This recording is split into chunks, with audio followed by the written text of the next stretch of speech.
मी युवा संघटनेमध्ये देखील काम केलेलं आहे. कारण मी नगरसेवक झालेलो मला 30 वर्ष झाली आणि मी पण माझी रोजची ओपीडी असते तुमच्यासारखी. तुमच्याकडं विशिष्ट प्रकारचे आजारी पेशंट येतात. तुमच्या ओपीडी मध्ये काही डॉक्टर सगळ्यांवरती विलास करतात. आमच्याकडे येणारा प्रत्येक माणूस त्याचं समजून घेणं, त्याला आधार देणं, काम होत नसेल तरी त्याला धीर देणं.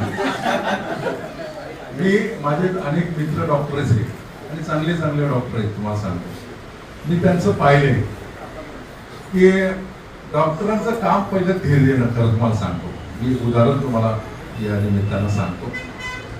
माझे सहकारी शहर प्रमुख भगवान मालेकर ब्रेन हॅमेजमुळे बिर्ला हॉस्पिटलला होते आणि माझं एक होतं की मी प्रत्येक माणसाला धीर देण्याचं काम करतो. डॉक्टर आता मी हॉस्पिटलला गेलो, एक नायर का साऊथ इंडियन होतं डॉक्टर. ते मला गेले म्हणजे आता isakal.com आहे देशातील नंबर 1 ची मराठी न्यूज वेबसाईट. प्रत्येक अपडेटसाठी isakal.com ला नक्की भेट द्या. 1 घंटा 1.5 घंटा रह गए, किंतु यार तुम डॉक्टर के कौन है? डॉक्टर ने बोलना चाहिए कि ठीक है, हो जाएगा, पेशेंट ठीक हो जाएगा. आणि धीर देत बसलो. मी त्यांना 2-3 वेळा असं टप्पल मारली, म्हणलं आपण तुम्ही बाहेर सांगा. थोडे डोळे उघडले आणि ते आज पण जिवंत. वैद्यकीय क्षेत्रामध्ये काम करणारे खूप चांगले डॉक्टर्स आहेत.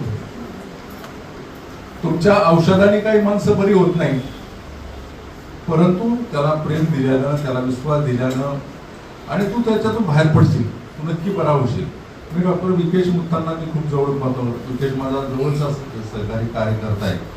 विकेशकडे गेला ना माणूस, तो पहिला त्याला धीर देतो, पैशाचा नंतर विचारतो, पहिला धीर देतो.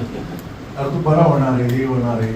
मी एक पेशंट पाहिला, मला त्या दिवशी विकेश रात्र झाली होती, पाऊस पडत होता आणि मी पण 14-14, 15-15 तास काम करतो. खरं सांगतो, सकाळी बाहेर पडलो तो कधी रात्री 11-12 वाजेपर्यंत येतो. परवा दिवशी माझी मिसेस मला म्हणली, तुम्ही पेन गेस्ट सारखे घरामध्ये येतात आणि सकाळी बॅग घेतात, बाहेर पडतात. आता बॅग घेऊन जाणं म्हणजे मला एक ड्रेस बरोबर घ्यावाच लागतो. कारण रस्त्यामध्ये झाल्यानंतर तर मी विकेशकडे रात्री 11:30 वाजले होते ना, 11 वाजले होते, 11:30 वाजले होते. तर विकेश मला वाटलं की तुम्ही पेशंटला फक्त पहा. त्या पेशंटची मी हालत पाहिली. त्याला सळी गेली होती, इथनं गेली होती, पाठीमागं निघाली आणि मी ती हालत पाहिल्यानंतर म्हणलं कसं काय ठीक होईल पेशंट. परंतु विश्वास डॉक्टरांचा तो निर्माण करण्याचं काम खरं तर विकेशने केलं. तुम्ही सुद्धा खूप चांगले काम करता सगळ्या वैद्यकीय क्षेत्रामध्ये. कोरोनाच्या कालावधीमध्ये खऱ्या अर्थानं जनमानसाला आधार देण्याचं काम, कोरोनाच्या औषधाने कुणी बरा झाला नाही असं मला वाटतं, की कुणी बरा झाला आहे असं वाटत नाही. पण धीर देणं खूप.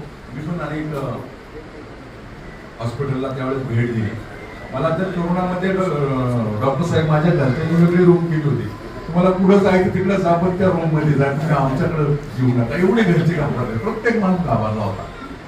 मी कोरोनाच्या 1-2 गोष्टी मी तुम्हाला सांगतो. माझी स्वतःची बहीण, तिचं वय म्हणजे माझी सगळ्यात थोरली बहीण, तिचं वय जास्त होतं आणि ती कोरोनामध्ये, तिला कोरोना झाला कळालं, मी तिला भेटायला गेलो घरी.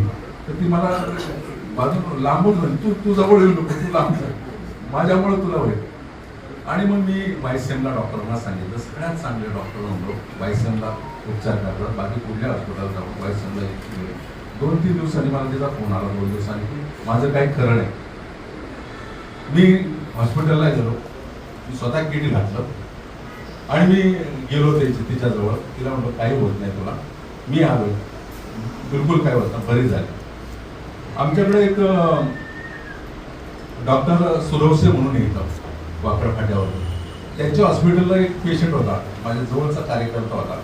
आणि त्याच्या मुलाने मला फोन केला की पप्पा म्हणतात की माझं काही खरं नाही, तू डॉक्युमेंट कर म्हणून, पेपर तयार कर. मी म्हणलो कुठे तुझे पप्पा? म्हणजे हॉस्पिटलला आहे.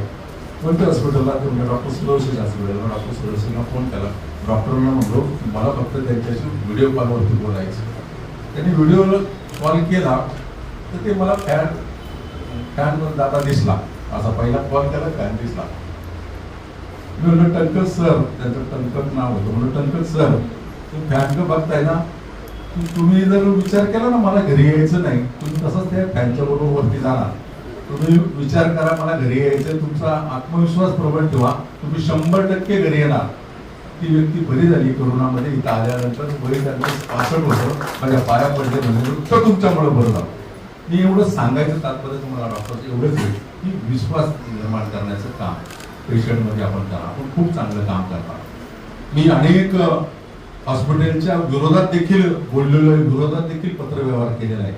मी बिर्ला हॉस्पिटलला डॉक्टर साहेब 4.5 कोटी रुपये भरायला लावले धर्मराय एकताकडे. त्यांचे त्या पॉटचे त्यांनी भरले नव्हते. मी अनेक डॉक्टरांना, मायमारची परिस्थिती तुम्हाला माहिती असेल. मायमार हॉस्पिटलला सुद्धा मी गेलो, त्या ठिकाणी त्या व्यवस्थित वागल्या नाही. मी त्यांच्या विरोधात 7.5 कोटी पेशंट वरती खर्च केले. आमचा एक वैद्यकीय कक्ष चालवतो आमचा सागर पाचंगे, त्यांना मुख्यमंत्री साहित्यातून मिळालं, काही चार्टर्ड अशा प्रकारचे आतापर्यंत त्या पेशंटला मिळून दिले. शेवट आपण जे काम करता तुमचं काम येणार, मी तुम्हाला सांगतो प्रत्येक डॉक्टरांचं काम खूप म्हणजे त्या कामाची तडजोड नाही किंवा तोड करता येत नाही किंवा त्याचं मूल्यमापन करता येणार नाही. तुम्ही खूप चांगलं काम करता, कारण मनुष्य जातीला जीवदान देण्याचं काम तुम्ही करता. आणि म्हणून तुमचा सन्मान माझ्या हस्ते होतोय किंवा माझ्या उपस्थितीमध्ये होतोय, तो आमचं भाग्य आहे. तुम्हाला सांगतो, कारण तुम्ही जे काम करता ना, तुम्ही खूप असे असतात की त्याला पाठिंबा लावण्याचं देखील काम करतात आणि ही घडतात. म्हणून मी सुरुवातीला सांगितलं की मी देखील ओपीडी चालवतो. ओपीडी चालवतो म्हणजे की माझ्याकडे येणारा प्रत्येक माणूस वेगवेगळ्या कारणास्तव येतो, त्याची कारणं वेगळी असतात, परंतु त्याला धीर देण्याचं काम करतो. तर देखील आम्ही त्रास झाला, काय झालं, काय नाही. परवा आमच्या सरिताताई साने त्यांचा ॲक्सिडेंट झाला माझ्या समोरच. डॉक्टर जाधव म्हणून ऑर्थोपेडिक आहे तिथं. मी रात्री 10-10:30 सेवा आहे. दादाचे माझे गेले अनेक वर्षापासूनचे संबंध आहे. कधी एखाद्या पेशंटसाठी फोन केला किंवा काही उपचाराच्या बाबतीत दादा असेल, दादाची चरण किंवा असेल, कधी नकार नसतो. आणि मी प्रामुख्यानं तुम्हाला सांगतो, तुम्ही वैद्यकीय क्षेत्रामध्ये काम करता, तुम्ही खूप मोठं काम करता. कारण डॉक्टर पेशाच असा आहे की त्याला परिवाराकडं दुर्लक्ष करावं लागतं, त्याच्या वेळेकडे दुर्लक्ष करावं लागतं, पण त्याला वैद्यकीय सेवा पहिली द्यावी लागते. त्याच पद्धतीने ॲम्ब्युलन्स चालकांचा, वाहकांचा या ठिकाणी सत्कार होतोय. ॲम्ब्युलन्स पण तशाच पद्धतीने बरोबर कॉल केला त्याला यावं लागतं, ही सगळी परिस्थिती पाहावं लागतं. जो माझ्या शुभ हस्ते देण्यात येणार आहे. देश विदेशातील प्रत्येक घडामोडींचे लाईव्ह अपडेट मिळवण्यासाठी आता साम टीव्हीच्या सर्व सोशल मीडिया प्लॅटफॉर्मला लाईक, फॉलो आणि सबस्क्राईब करा. तसंच सर्व नोटिफिकेशनसाठी बेल आयकॉन प्रेस करायला विसरू नका.